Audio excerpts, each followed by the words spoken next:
Ted Bundy broke into Chi Omega sorority house at Florida State University and committed a brutal mass rape and murder within 20 minutes. He bludgeoned 21-year-old Margaret Bowman to death with a chunk of firewood, then garroted her with a stocking. Next he beat and strangled 20-year-old Lisa Levy. He sexually assaulted her with a bottle, ripped one of her nipples, and bit deeply into the flesh of her buttocks. He then bludgeoned two other sorority sisters, named Karen Chandler and Kathy Kleiner, on his way out of the house.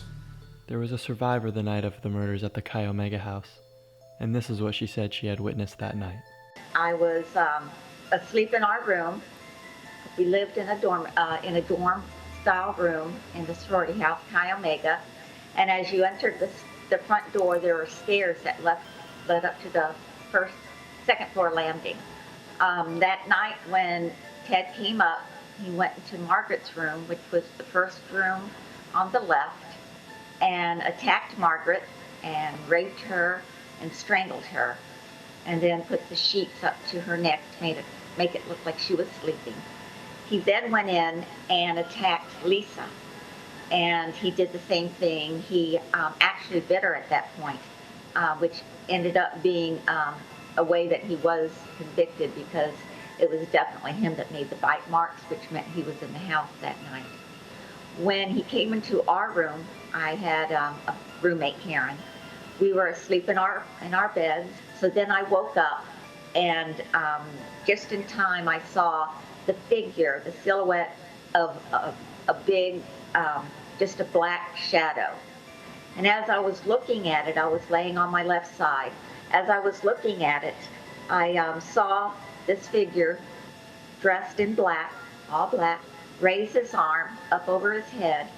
He had a log in it that he had picked up, a piece of firewood.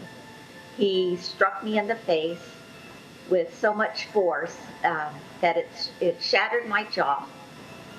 Once he attacked me, he went to my roommate Karen, attacked her, heard that I was still alive, and since Bundy didn't leave any victims alive, I believe he came to me to go ahead and finish me off. But just before he did, we were on the second floor of the building. We had our curtains open because we had plants hanging. In a someone was coming in the back parking lot, and as they did, the lights shone up into our bedroom. With the curtains open, they illuminated the room. It was just a very bright light, and I could see it even though I was laying in my bed with my eyes closed. At this point, I think Bundy thought he was seen. He ran out of our room, down the front stairs, and out the sorority front doors. Bundy's killing spree all started from just an addiction, and this is what he had to say about this craving. My experience with, I say pornography generally, but with pornography that deals on a violent level with the sexuality, is that once you become addicted to it, and I look at this as a kind of addiction, like an addiction, you keep craving something which is harder, something which gives you a greater sense of excitement, until you reach the point where the pornography only goes so far. You reach